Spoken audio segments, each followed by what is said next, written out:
मकड़ी का जाला।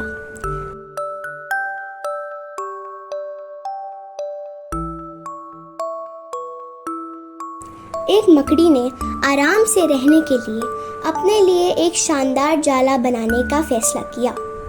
उसने सोचा कि इस जाले में खूब कीड़े मक्खियाँ फंसेंगे और मैं उन्हें खाकर मज़े से रहूँगी।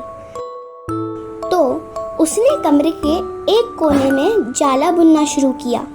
तभी अचानक उसकी नज़र एक बिल्ली पर पड़ी जो उसे देखकर हंस रही थी। मकड़ी को गुस्सा आ गया, लेकिन बिल्ली बोली, हंसू नहीं तो क्या करूं? यहाँ मक्खियाँ है ही नहीं। यहाँ कौन आएगा तेरे जाले में? बात मकड़ी को समझ में आई। उसने अच्छी सलाह के लिए बिल्ली को शुक्रिया कहा और जाला अधूरा छोड़कर दूसरी जगह तलाश करने लगी। अब उसने खिड़की में जाला बुनना शुरू किया।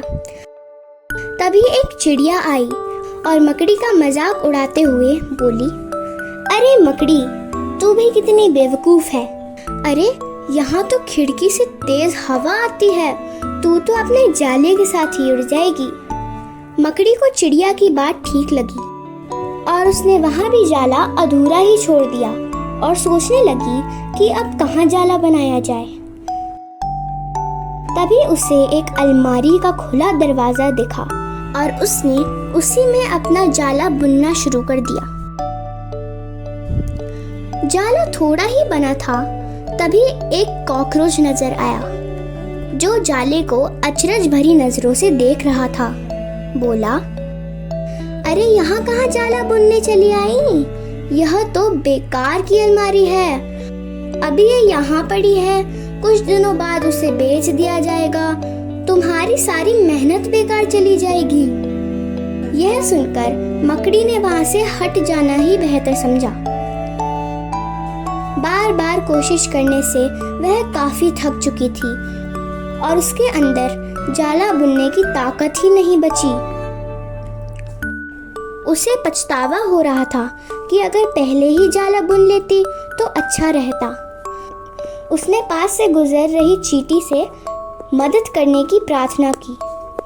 चींटी बोली, मैं बहुत देर से तुम्हें देख रही थी। तुम बार बार अपना काम शुरू करती हो और दूसरों के कहने पर उसे अधूरा छोड़ देती हो। जो लोग ऐसा करते हैं उनकी यही हालत होती है। और यह कहते हुए वह अपने रास्ते चली गई और मकड़ी पछताते हुए निढाल पड़ी रही। तो सवाल ये है दोस्तों कि अगर दूसरों की बात ही सुनते रहोगे तो खुद की कब सुनोगे?